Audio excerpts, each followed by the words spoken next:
Captain Marcus Holland stood on the bridge of the UNSS Sentinel and watched the stars move across the viewscreen. The ship was humanity's first deep space exploration vessel, built with new technology that could make it travel faster than light.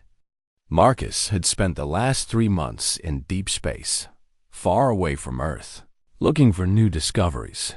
He was not an old man, but he was experienced. His face had lines from years of flying ships. His eyes were sharp and focused. He had led his crew through difficult situations before, but this mission was different. This time, they were truly alone. The Sentinel was not a large ship. It was built for science and exploration, not for war. The crew was small but skilled. First Officer Lisa Warren stood beside Marcus. She had worked with him for 5 years and knew how to handle any emergency. Science Officer Nathan Brooks was at his station, looking at data that came from the sensors. Chief Engineer Patricia Kelly was below in the engine room, making sure the new FDL drive worked properly. Communications Officer Derek Stone was ready to talk to anything or anyone they might find. The ship was traveling through a nebula that had never been explored by humans. The space around them was full of dust and gas that created beautiful colors on the screen, but it also made their sensors less useful. They could not see very far into the cloud of material around them. Nathan looked up from his work and called out to Marcus. "Captain, I am getting strange readings on the sensors. Something very large is near us, but I cannot see it clearly because of all the dust." Marcus moved closer to Nathan's station. "How large are we talking about?" "I do not know yet," Nathan said. His voice showed worry. "My instruments are telling me the object is very big. Maybe 3 times bigger than our ship. But nothing else makes sense. The shape is wrong. The energy signature is wrong. I have never seen anything like this." Lisa looked at Marcus with questions in her eyes. "What do you think it is?" "I do not know," Marcus said. "But we came out here to find new things. Get closer, but move slowly. Nathan, keep watching those sensors. I want to know everything about that object before we get too close." The Sentinel moved forward through the nebula. The engines were quiet and controlled. Everyone on the bridge was watching and waiting. The seconds felt very long. Then Nathan spoke again. "Captain, I am getting more data now. The object is definitely metal. It has a very old design. The surface shows signs of damage. Lots of damage. I think this might be a ship." "A ship?" Lisa said. "How old?" "I cannot tell," Nathan said. "But the damage patterns suggest it has been drifting here for a very long time. Hundreds of years maybe. Thousands. I am not sure." Marcus made a decision. This was the moment they had trained for. This was why they had come to space. "Derek, try to make contact. Use all the frequencies we have. See if anything answers." Derek's fingers moved across his control panel. "Sending signals now, Captain." "Nothing yet." "Still nothing." "Wait. I am getting a response. There is something coming from the ship. It is very weak, but it is there." Patricia's voice came through the speakers from the engine room. "Captain, I am reading power activation in that object. Systems are coming online. Not all systems, but some. The energy signatures are strange. I have never seen anything like this." Marcus knew this was dangerous. If that ship had weapons and decided to attack, the Sentinel would not last long. But he also knew they had to be brave. This was the moment that could change everything for humanity. "Keep our distance," Marcus said to Lisa, "but move closer slowly. Nathan, I need everything you can tell me about that ship." As the Sentinel moved forward, the shape of the massive object became clearer. It was a ship, but not like any human ship. It was huge. Its hull was dark and scarred by weapons fire. There were places where whole sections had been blown away. Parts of the ship still showed strange lights, but most of it was dark. Nathan studied the data coming in. Captain, the design is incredible. The way it is built should not work. The power systems are based on something I do not understand. And there is something else. I am detecting what looks like weapon systems. Many weapon systems? Are they pointed at us? Marcus asked. I do not know, Nathan said. Some of them are powered, but they are not moving. They are just there. Derek called out again. Captain, I am getting signals again. Different signals. It looks like some kind of language. My computer is trying to decode it, but it is very old. Very different from anything we have. Marcus made another decision. He opened a channel to the whole ship. This is Captain Holland. All crew, stay alert. We are making first contact with an unknown vessel. This is a historic moment. Remember your training. Stay focused. Help me keep this crew safe. The Sentinel came closer and closer to the massive ship. Now they could see it clearly without the dust blocking the view. It was the most amazing and frightening thing anyone on the bridge had ever seen. Lisa whispered, "This is real. This is actually real. We found them." "No," Marcus said quietly. "We did not find them. They let us find them. And now we have to figure out why." The ship was ancient and damaged, but still powerful. Still dangerous. The crew of the Sentinel knew that nothing would ever be the same again. Humanity was no longer alone in the universe. They had stumbled into something much bigger than themselves. Marcus looked at his officers. They were scared but ready. They were human, and humans were brave when they needed to be. "Nathan, keep analyzing that ship," Marcus said. "Derek, keep trying to understand their signals. Patricia, make sure our ship can run fast if we need to escape. Lisa, prepare the escape pods and lock down all non-essential areas. We are going to talk to whatever is on that ship. And we are going to do it carefully." The massive alien ship floated in the darkness before them, its ancient systems slowly waking up after sleeping for so long. The Sentinel was small next to it, like an insect next to a whale. But the crew was ready. They had trained their whole lives for this moment. The story of humanity's first contact with the galaxy was beginning. No one on the bridge knew what would happen next, but they knew it would change the world forever. The ancient ship sent out a burst of energy that made everyone on the bridge jump. The weapon systems came fully online, and red lights flashed across every control panel. Patricia's voice came through the speakers again, now with fear in it. "Captain, those weapons are pointing at us now. They are charging. I think this ship is about to attack." Marcus did not move. He did not show fear even though his heart was beating very fast. Years of training told him to stay calm in moments like this. Do not fire. Do not do anything that looks like we are attacking. Hold position. For 15 seconds, nothing happened. The weapons on the alien ship were charged and ready. The Sentinel's crew held their breath. This was the moment where everything could end very quickly. Then Derek shouted, "Captain, I am getting a new signal. It is different from before. I think it is. It is trying to talk to us. It is not attacking. It is talking." Lisa turned to Marcus. "What do we do?" "We listen," Marcus said. "Derek, decode everything that ship is sending. Nathan, tell me what you see. Patricia, keep the engines ready to run." Derek's fingers moved across his console. His computer was working very hard to understand the alien language. The signals were very old, from a time before humans had even invented radio. After 3 minutes, Derek made a sound of success. "Captain, I think I understand some of it. The ship is asking who we are. It is asking if we are a threat. And Captain, there is something else. It is saying something about something called a Galactic Council. Nathan looked up from his station with surprise written all over his face. "A what?" "A Galactic Council," Derek repeated. "That is what the signals are saying.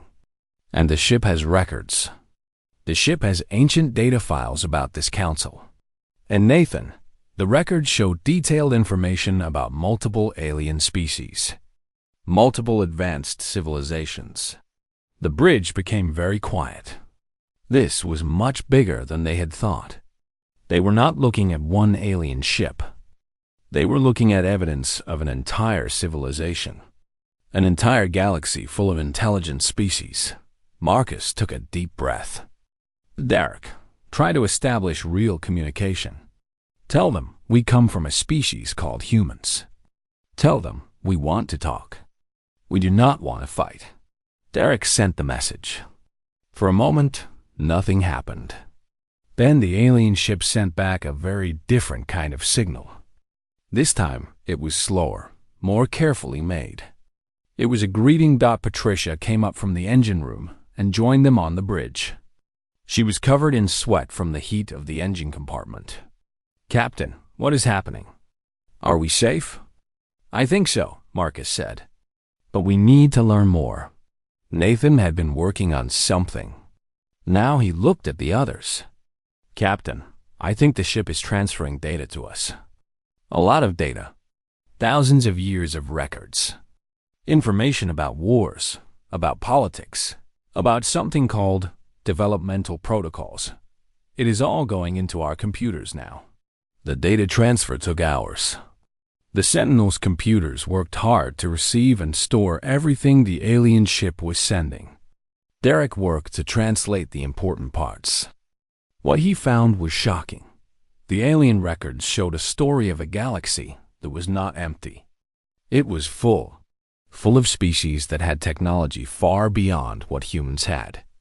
Full of politics and laws and rules that had been in place for thousands of years.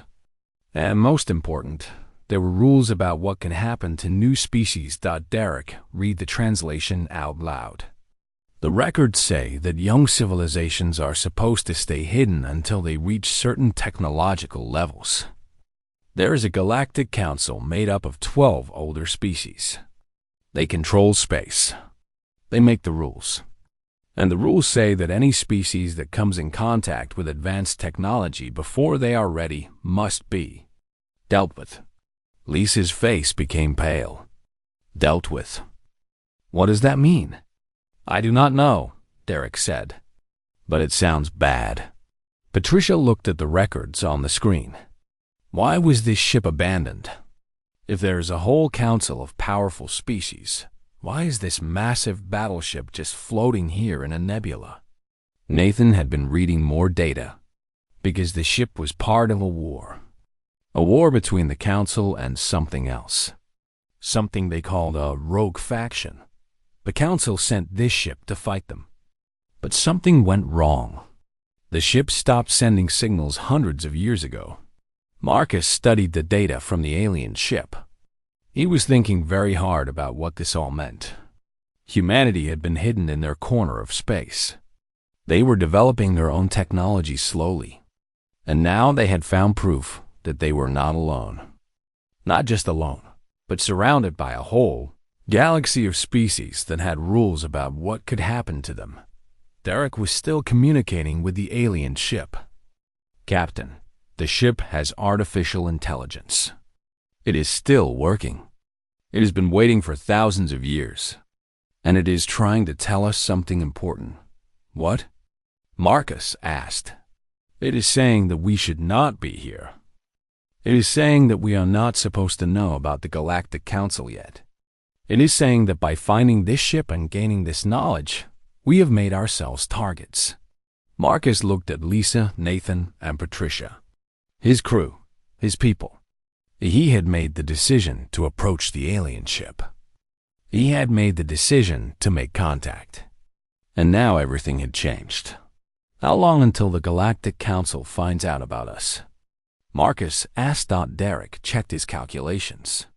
If the Council is monitoring this area, they might already know. If not, maybe a few days. Maybe weeks. Our communication with the ship is sending out signals in all directions. Marcus walked to the view screen and looked at the massive alien battleship. It had been sleeping for so long. Now it was awake, and it had told humanity the truth about the galaxy. A truth that could not be untold. "Tell the ship we understand," Marcus said to Derek. "Tell it that humanity will not run. We will face whatever comes next. But first, we need to take this knowledge home to Earth. We need to prepare our people." Patricia shook her head. "Captain, we cannot run away from this. If the Council finds out about us, they will come here. We cannot fight a whole civilization." "No," Marcus agreed. "But we can talk to them. We can show them that humans are worth knowing, that we are not a threat, that we deserve to exist." Lisa put her hand on Marcus's shoulder. "You believe that?" Marcus looked at his first officer. "I have to, because that is what being human means. We believe in ourselves. We believe in hope. And we believe that we can talk to anyone, no matter how different they are." The alien ship sat silently beside them, ancient and powerful and lonely. It had been waiting for a species like this. A species that would not attack first and ask questions later. A species that would try to understand. And now, everything was going to change. For humanity. For Earth. For the entire galaxy. Earth's leaders watched the data on screens around the world. The United Nations had called an emergency meeting. Governments sent their best people. Scientists came. Military leaders came. Political leaders came. Everyone wanted to understand what the Sentinel had found. Dr. Catherine Price was the head of Earth's Scientific Council. She was an intelligent woman who had spent her whole life studying space and the universe. She had read every report from the Sentinel. She had studied the alien records. She understood what it all meant. Ambassador Howard Gray sat beside Catherine. He was a diplomat. He had negotiated with countries and organizations for 30 years. His job was to speak for humanity. Catherine stood and spoke to the room. "The records from the alien ship are clear. There is a galactic council made up of 12 different species. They control most of the known galaxy. They have laws. One of these laws is that young civilizations like ours must be kept hidden until they reach certain technology levels. By finding the battleship and gaining access to its records, we have violated this law. Or at least, the Council will say we have violated it." A general stood up. His name was General Kevin Cross. "Then we need to prepare for war. If they consider us a threat, we need weapons. We need to build defenses." "No," Howard Gray said firmly. "War is the wrong answer. These beings are thousands of years ahead of us. If they wanted to destroy humanity, they could do it easily. We cannot fight them. We can only talk to them." Another voice came from the back of the room. It was Dr. James Rogers, a physicist. "The alien technology in those records is incredible. We could learn so much. We could use that knowledge to advance human science by centuries." Catherine raised her hand. "That is both true and dangerous. Yes, the technology is advanced. Yes, we could learn from it. But the Council will see us as trying to steal their secrets. They will see us as dangerous. We need to be very careful about how we present ourselves." The United Nations made a decision. They would respond to the Galactic Council message that had come through the Sentinel. They would explain who humans were.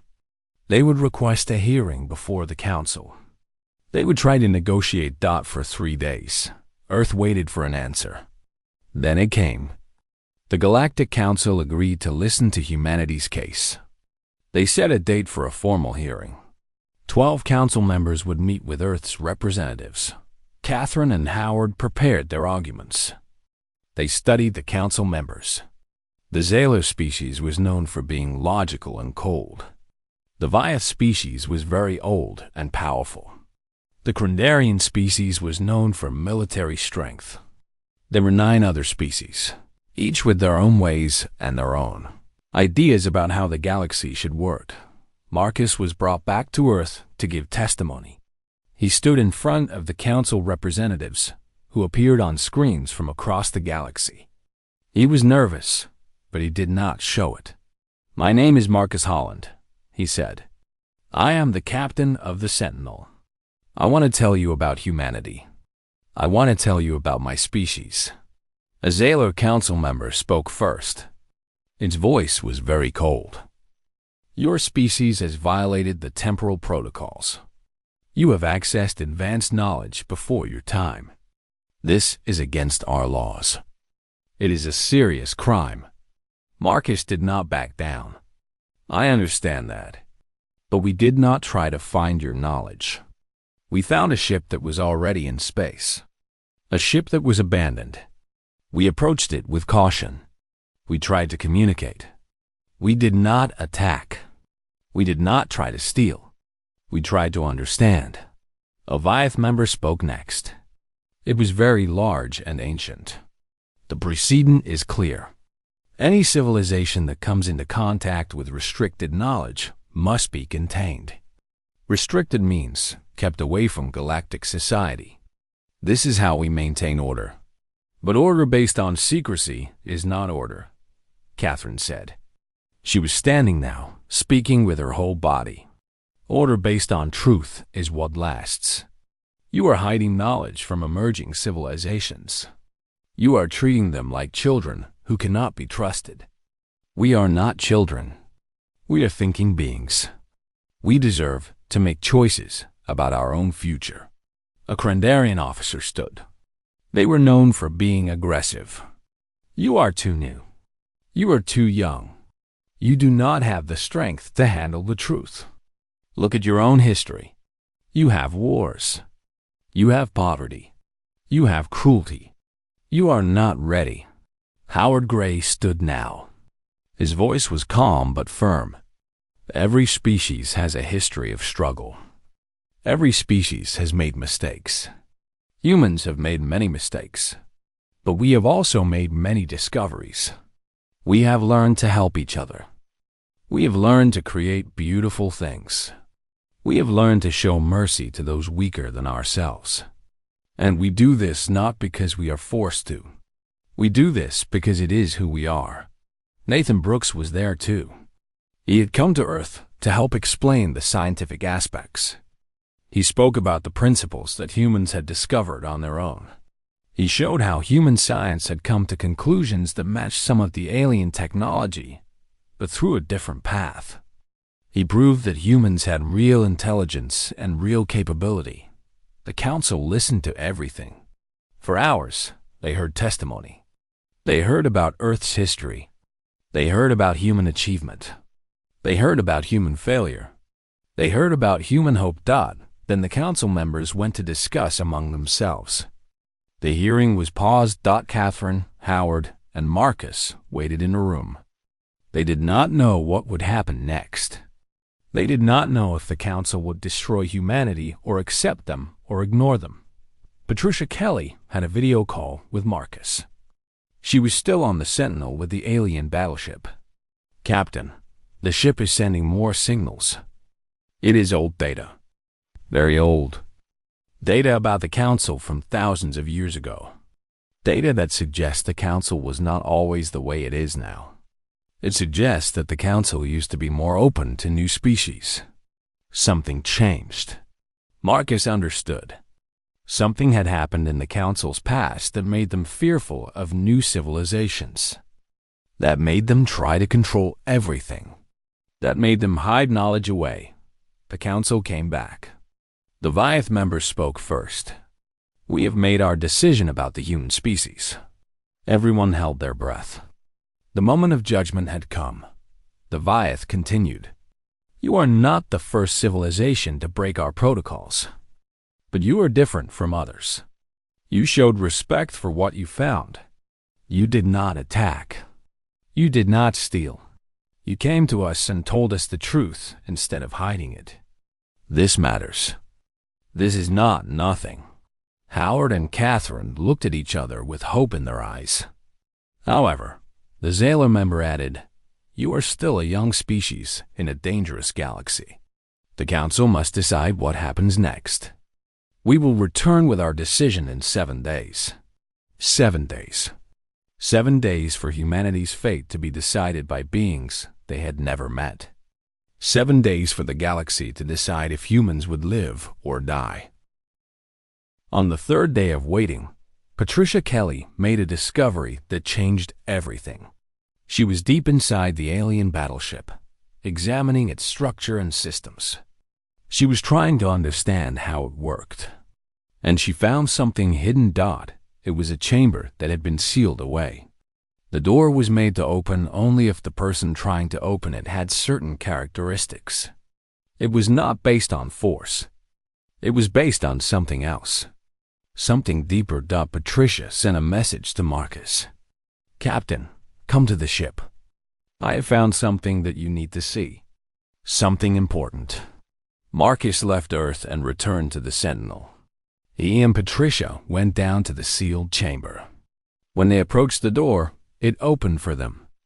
Inside there were files. Ancient files. Records that had been hidden from everyone, including the Council. Nathan worked to translate what they found. The records showed that the battleship had been deliberately hidden, not damaged in war and abandoned. Hidden on purpose. Hidden by someone who wanted to preserve something important away from the Council's control. The records explained why. Thousands of years ago, the Galactic Council had been different. It had been open to new species. It had shared knowledge freely. But then something had happened. A conflict. A power struggle. Species that wanted to keep their advantages. Species that feared competition from new civilizations. The Council changed. It became closed. It became controlling. It hid knowledge away. And a group of scientists and philosophers decided this was wrong. They built the battleship with a special program. A special purpose. They filled it with knowledge. They filled it with ancient wisdom. And they designed it to wait.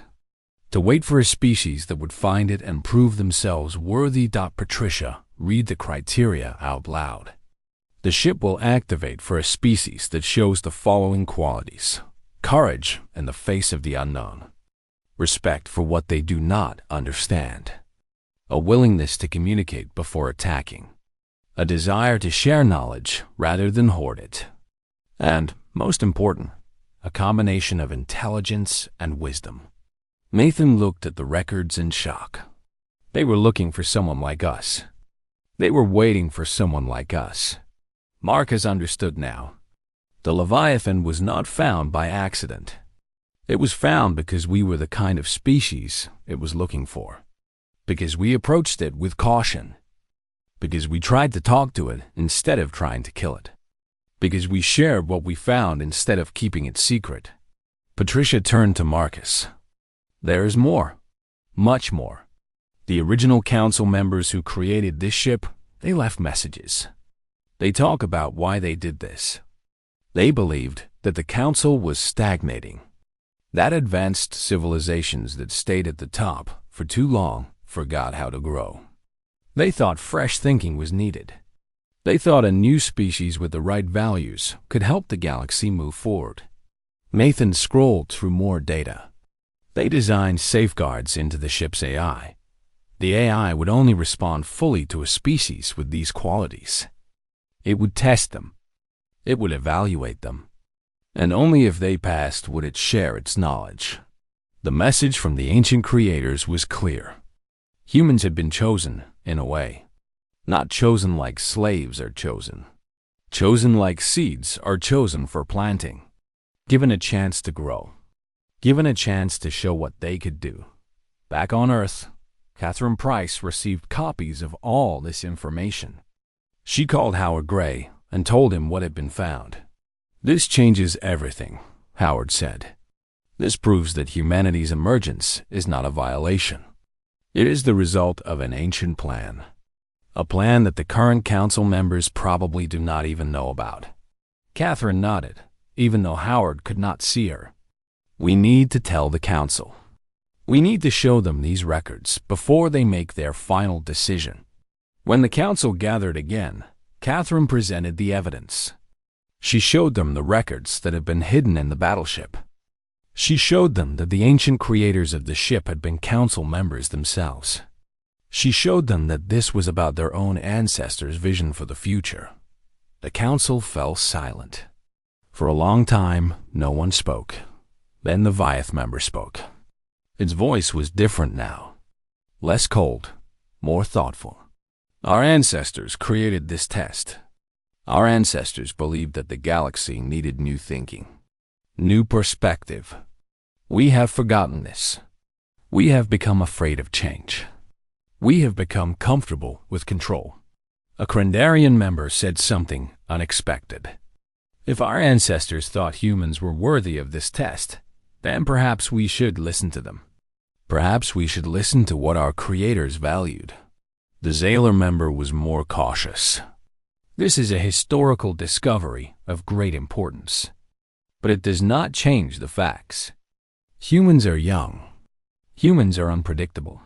Humans could be dangerous. Howard Gray stood.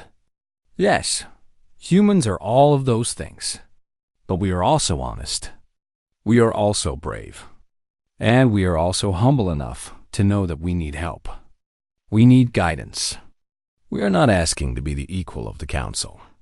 We are asking for the chance to learn, to grow, to prove that your ancestors' faith in us was not misplaced.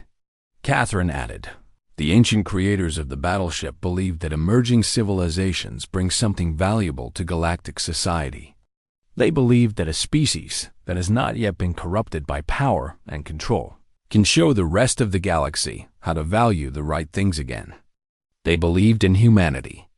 Even though they lived thousands of years before we existed, they believed in us. The council members looked at each other. They looked at the records. They looked at the message from their own ancestors. The Leviathan member spoke again. We will reconvene in 1 hour. We will make our final decision then. In that hour, things shifted. Council members spoke to each other in ways they had not spoken in centuries. They talked about what their ancestors had wanted. They talked about whether they had stayed true to those values. They talked about whether fear should make their decisions or hope should. When they came back, the decision was made. Not unanimously, but with a strong majority. The Zaylor member spoke first. The human species will not be destroyed. The human species will not be quarantined. Catherine's heart jumped. There was hope. The Leviathan member continued. Instead, the human species will be granted a special status. You will be called an emerging allied species. You will be brought into the Galactic Council structure, but under mentorship. You will learn. You will grow. And you will help us remember who we were when we were younger. Who we were before fear took over. The council had changed its mind. But it was not just because of evidence or arguments. It was because they had been reminded of their own history. They had been reminded of who they had been. They had been reminded that ancient wisdom could still matter. Marcus heard the news from Earth.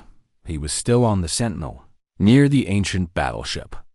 He thought about the species that had created the ship. They had been right. They had had faith in humanity even across thousands of years. And that faith had made all the difference. The massive Leviathan-Class Battleship came to Earth. It arrived not as a threat, but as a symbol of a new age for humanity. The ancient ship, thousands of years old, came down through Earth's atmosphere with Marcus at the controls. Millions of people below looked up at the sky and saw it. They understood that everything had changed. Lisa, Warren was in the command center on Earth. She was coordinating with multiple alien species now. Different ships from different council worlds were arriving to help, to teach, to build partnerships. The universe was becoming smaller. The unknown was becoming known. Patricia Kelly, led the first joint engineering project. Engineers from the Council species worked alongside human engineers. They examined the Leviathan together. They tried to understand how it worked. Patricia found herself teaching things she did not know she knew. Human instincts sometimes solve problems that pure logic could not solve. Human creativity sometimes found paths that advanced mathematics had missed. Derek Stone became humanity's primary communicator with the Council. He spent hours every day on channels with alien species. He translated. He explained human ways to beings who had never encountered humans before. He became a bridge between worlds. The Council members started asking questions about humans. Questions that had not been asked before. Some Council members wanted to visit Earth. They wanted to see where humans came from. They wanted to understand what made humans different. A Viath delegation came to Earth. They walked through forests. They listened to human music. They watched humans work together on construction projects. They observed human children playing. One of the Viath members said something that made Catherine Price stop and think. The alien said, "Your species shows something we had forgotten. You show hope. Real hope. Not hope based on power or advantage. Hope based on belief in something better." Nathan Brooks made the most important discovery about 6 months after first contact. He was studying the records from the Leviathan when he found something shocking. It was a star map, but not just any star map. It was a map showing locations of other hidden ships, other ancient vessels hidden across the galaxy. Nathan called Marcus immediately. "Captain, the creators of the Leviathan were not the only ones who understood that the galaxy needed change. There are records of other scientists, other philosophers, other wise ones. They all created hidden vessels. They all left them in places where certain species would eventually find them. The Leviathan was just the first one. There are others." Marcus sat down slowly. This was bigger than anyone had understood. This was not about one ship. This was about a plan that went across the entire galaxy. A plan that had been waiting for thousands of years to activate. Catherine Price became Earth's ambassador to the Galactic Council. She took the position seriously. She spoke for humanity in meetings that happened across the stars. She helped create new protocols, new rules, new ways for young civilizations to interact with the Council. Howard Gray led the development of these new protocols. The Council agreed that young species should not be kept hidden forever. The Council agreed that knowledge should be shared, but carefully. The Council agreed that emerging civilizations had value. They had fresh thinking. They had new ways to solve old problems. 6 months became a year. A year became 2 years. By the end of 2 years, human representatives sat at the Galactic Council table. They did not have the same power as the older species, but they had a voice. They had respect. They had the right to speak. The first council meeting where a human sat as a full member was important. All the species came together. 12 established council members. And now, representing Earth, a human named David Chung. He was a diplomat and a scholar. He had studied the alien species. He understood their ways. He brought human values to the council. David spoke about something that the council had lost over thousands of years. He spoke about courage. Real courage. Not military strength. Not technological power. But the courage to admit mistakes. The courage to change direction. The courage to believe that a new species might have something important to teach. The council listened. Some species listened with open hearts. Some listened with skepticism. But all of them listened. Marcus stood aboard the Leviathan, looking out at the stars. He was no longer the captain of the Sentinel. He was now the guardian of the ancient ship. His job was to protect it, to understand it, to help humanity learn from it. Patricia was in the engine room, working with alien engineers. They were trying to activate systems that had been dormant for thousands of years. Patricia found herself amazed at what she discovered.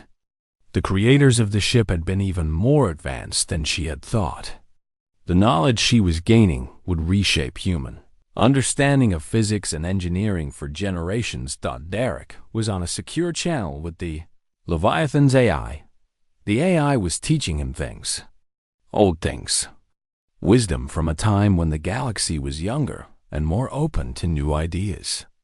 Derek was learning about ethics and philosophy. He was learning about different ways of thinking. He was bringing this knowledge back to Earth. Nathan had teams of scientists working on the star maps. They were trying to figure out where the other hidden ships were. They were preparing for the day when humans would need to help other emerging species. When humans would be the guides instead of the ones being guided. But there was something else. Something that only a few people knew about. The records in the Leviathan had one more message. A message from the ancient creators. A message that explained the real reason they had created these ships. The message was simple. It said that every 1,000 years or so, galaxies grew stale. Species that held power too long became afraid of change. They forgot how to grow. They forgot how to challenge themselves. They became comfortable. And comfort leads to slow death. The creators of the Leviathan understood this. They believed that fresh thinking was necessary. They believed the young species, with their hunger to learn and their willingness to question, could save the galaxy from falling into darkness.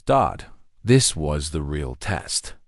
Not whether humans were smart enough or strong enough, but whether they had the character to help guide the galaxy forward. Whether they would use their new power and knowledge to help others. Whether they would remember what the ancient ones had believed. Marcus thought about this as he looked at the stars. Somewhere out there, in the dark corners of the galaxy, other ships were waiting. Other species would eventually find them. And those species would have the same choice that humans had. To join the council as junior members. To help change the galaxy. Or to refuse the gift and stay hidden. The story of humanity did not end with first contact. It was just beginning. Humans were now part of something larger than themselves. Part of a galaxy full of life.